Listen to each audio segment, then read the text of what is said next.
One person asked what I meant by the 5 stones or that David picked up and what the meaning of that was.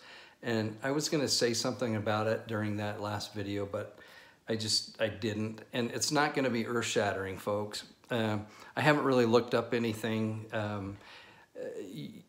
You know, we're all pretty good at looking up quick factoids of things. But the thought did occur to me in reading the story of David and Goliath. David was quite the guy already in defending his dad's flock of sheep against wild animals. And to be able to kill a lion, and there was some other animal, I can't remember what it was, with a sling, dang. You know, and maybe he didn't kill it, maybe he stunned it enough and whatnot, I don't know, and then killed it some other way. We don't really know for sure, but he definitely had some skills, right, that he had developed. And the reason why I think I just felt prompted to talk about the stones a little bit. I know tons of us in the church are into numerology and figuring out the significance of numbers, and I'm not that good at that, to tell you the truth. So I'm not going that route. There could be that route, absolutely. But in my estimation, David used 5 stones, picked 5 stones, specifically because that's probably what he carried in his, I would call his ammo pouch. And he knew how many stones and how large to use with the sling. And so he picked 5 stones based on his experience in defending flocks. Okay? He was defending the flock of Israel, if you think about it. And so 5 stones would have been what would fit into probably a leather or a very thick cloth pouch that he would carry with his sling. It was his ammunition. Now, I've hunted quite a bit, and you know, there's all kinds of different ways you can carry ammunition. Now, you hope for a clean 1-kill shot if you're using a rifle or a bow, but depending on what kind of weapon you use, you'll have a magazine, perhaps, in a rifle, or sometimes that magazine is contained within the rifle. Sometimes it's a separate, we used to call them clips, have a clip and you jam it up in the bottom of the rifle, and then you put a round from the magazine into the chamber, right? And so the other rounds are for follow-up. They're for follow-up. And my guess is what David was doing what he always has done. He wasn't doing anything out of the normal that he had been doing day after day.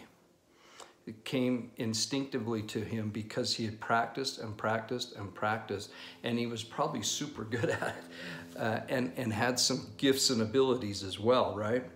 And in addition to that, he had God on his side, right? So my guess is that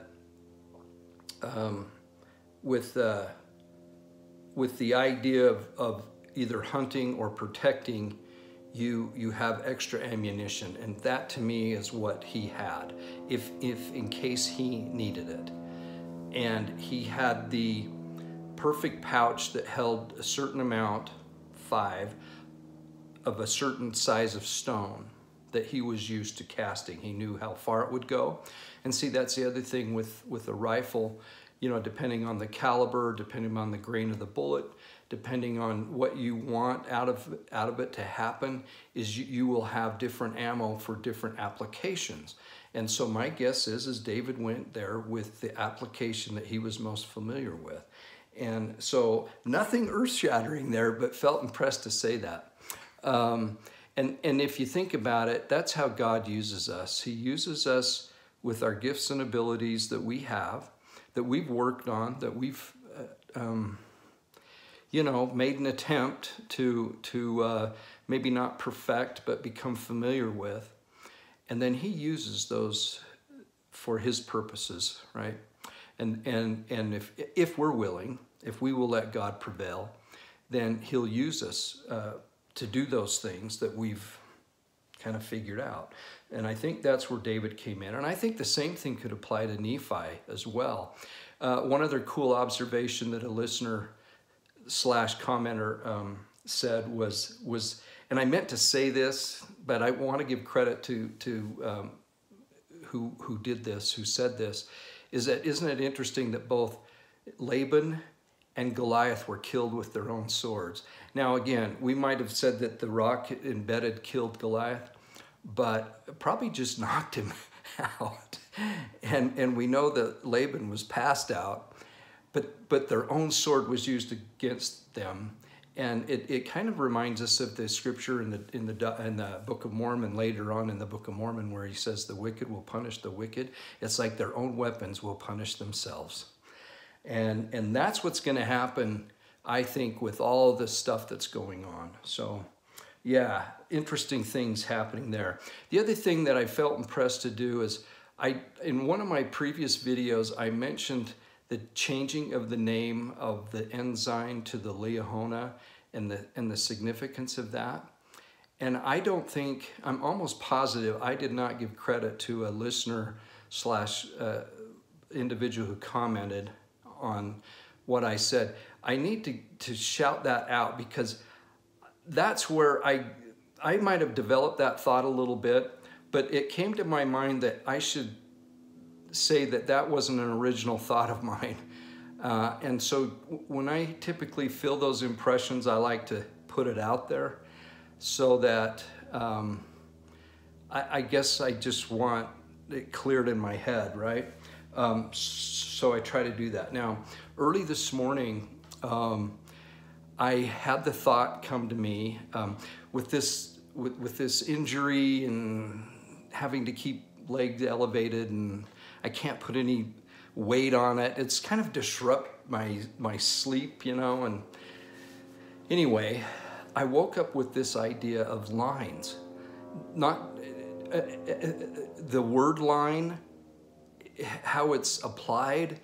And so I started with my phone, on my little notepad on my phone, I started writing a few things down, and then I went back to sleep. So I'm going to read a little list here of what I felt impressed to talk about. Talk about lines, timelines, holding the line, line upon line, line of work, a line in the sand. Remember the great story at the Alamo? And I wish I would have done a little memory recollection of who the guy's name was and who was put in charge of the Alamo, a young guy. And he drew his sword a line. And if you've been to San Antonio and been to the Alamo, I've been there, and it's awesome. It's sacred ground to me. Now, some say that's a legend and whatnot, but there's a marker there representing that event. And I think it was Jim Bowie, David Bowie, Jim Bowie, the Bowie knife, right? Who was really ill at the time. Of course, we know Davy Crockett was there. But when this, oh gosh, when he had his sword and he drew the line, he said, "Who's going to be with me to defend the Alamo?" And everyone came across it, except I think, as my memory recalls, there was a French mercenary who was like, I'm out of here. That might not be exactly accurate, but you know, I'm going back in my memory. I haven't researched this recently.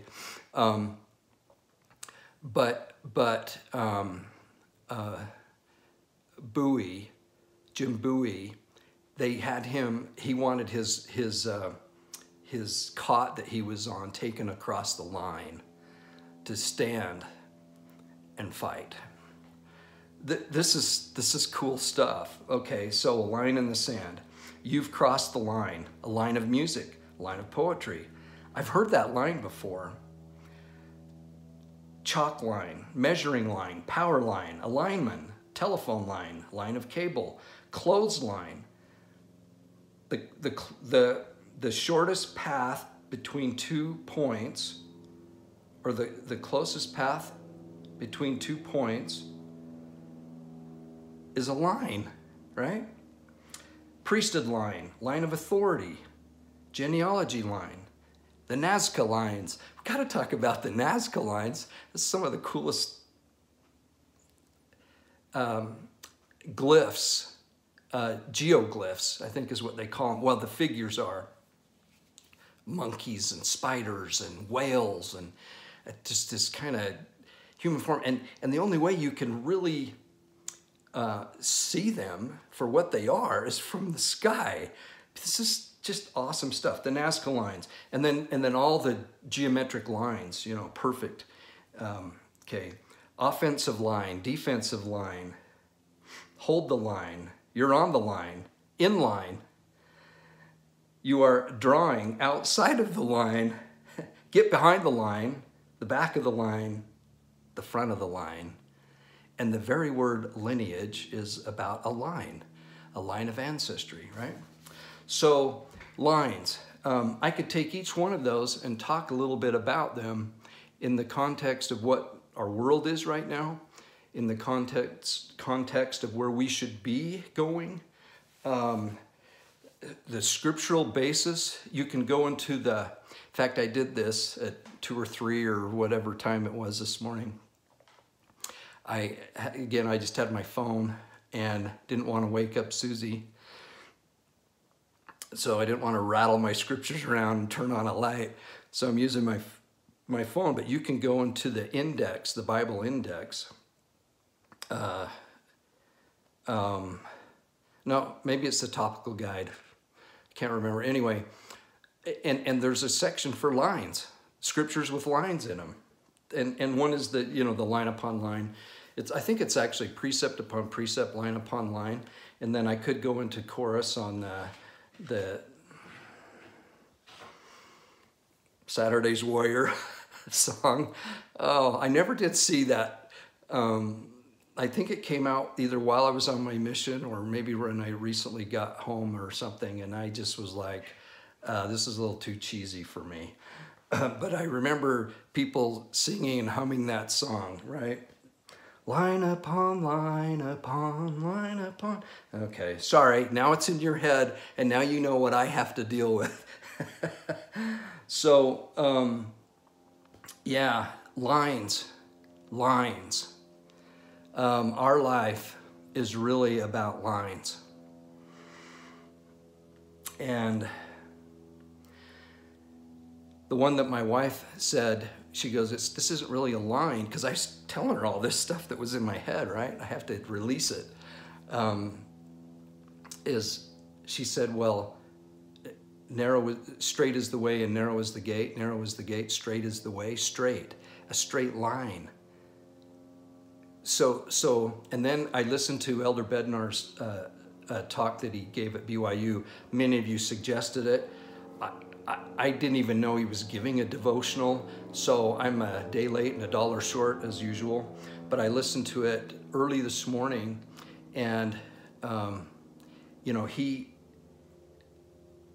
brought up so many fascinating things. And one of the scriptures, and I've heard him in person say this scripture before, but I think it's section 84 of the Doctrine and Covenants, but in the ordinances is the power of godliness manifest.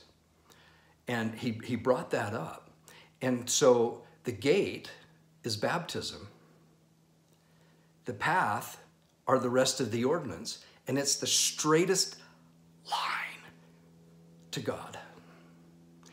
Yeah, in the ordinances is the power of godliness manifest. Something like that. Section 84, I believe. So anyway, I just wanted to bring those few things up. You will have so many cool other line, the connotation, where to implement that word and how it will impact our lives, thinking about lines. And the counterfeit of lines, you know, the big deceiver, the big jerk, who also tries to mimic and imitate.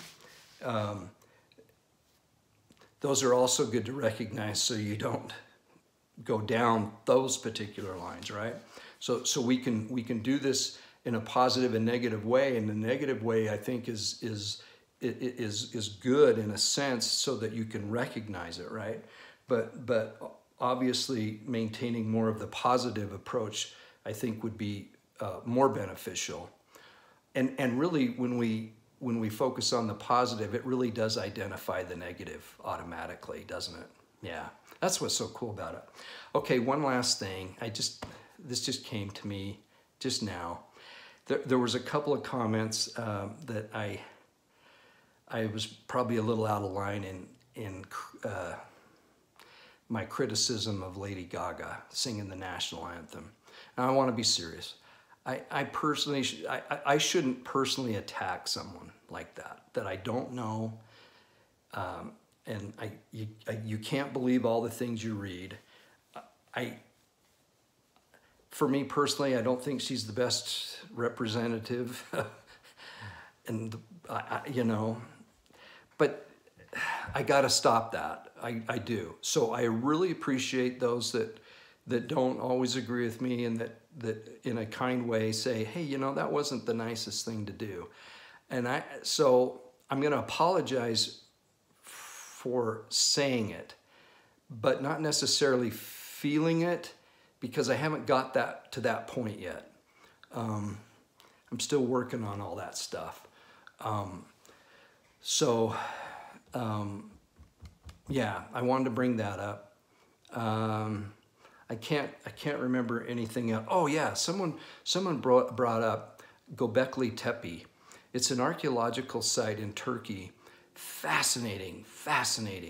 I've studied it for probably 4 or 5 years, and it's blowing everybody's mind right now because it is so old and ancient, and you know, they use the carbon dating, and we all know about carbon dating, but it's blowing everything out of the water. We're going back thousands and thousands of years prior to where they think civilization began, right? And it's way beyond that, and it's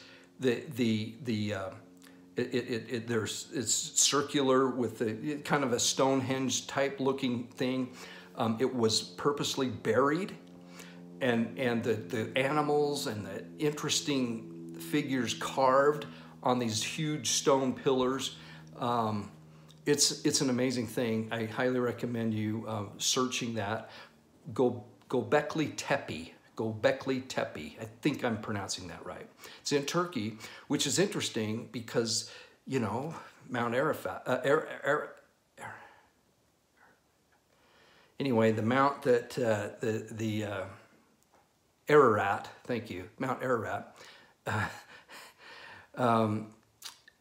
in Turkey where the ark rested. For me, that find has to do with the flood, either pre or post. That's just my opinion. I have no idea. You know, Joseph Smith said that the earth will reveal its secrets. And I think it was in the context of the millennial reign where we'll find out all this stuff. But maybe this is a little precursor that we're finding these things. Amazing finds in Egypt right now, just currently happening, that the digs that are going on. And sometimes it's really hard to believe, this is just my opinion, the Egyptian archaeologists, because they just go down this real traditional line of thinking, and sometimes there's a different way to look at things. So I would explore some other ideas, particularly about the Sphinx and its age. I've been there. I've seen the erosion lines on the Sphinx, and it's pretty compelling evidence that the Sphinx could be much older than what the normal line of thinking is. Anyway, all these things are fascinating. They're wonderful. Let's keep looking. Let's keep searching. Let's keep praying. Let's stay connected to our Heavenly Father through His restored gospel and through His Son, Jesus Christ. It's just an amazing time we live in. I know there's a lot of things said about the government now and how this could be this and that, and it all could be. I'm not going to really get into that much. I'm going to stay more focused on the things that come to my mind. I'm not very good at doing things that, like if someone suggests a subject to me or to read this book or something, and it's not because I think I'm better than that book or I know more. I just follow my thoughts and then they go. And I found it, for me, it works better that way. So I probably won't read a lot of the books that are recommended, but I love your insights from those books. So don't get me wrong. And I think that there's some brilliant people out there. I know there are, and way more connected and can formulate ideas and thoughts way better than I can. But I think my thing is to just follow what's rattling around in here. And so that's what I do. Anyway, God bless y'all. You're amazing. I'm not handling this immobility very well. But I will. I have a nice little scooter and things, and my wife's awesome. She just totally takes care of me. But I'm only a week into this, and it's not good. It'll get better. But one of the good things about it is that there's things working in my mind that probably wouldn't have if I was on my regular schedule, which is what we call a rut. And I'm definitely out of that rut, but I feel like I'm getting into another one. So we stay out of ruts, right? Never sit in the same pew. Not that we go to church much anymore, some of us, but change it up a bit. Look at things a little bit different. And that's what this channel has helped me, is hearing different points of view from all of you. Sometimes we need to agree to disagree, which is totally cool, but being like-minded is also powerful. It's so powerful that we can kind of think about all these things together. So that's it. God bless. Love you all. Talk to you soon. Bye.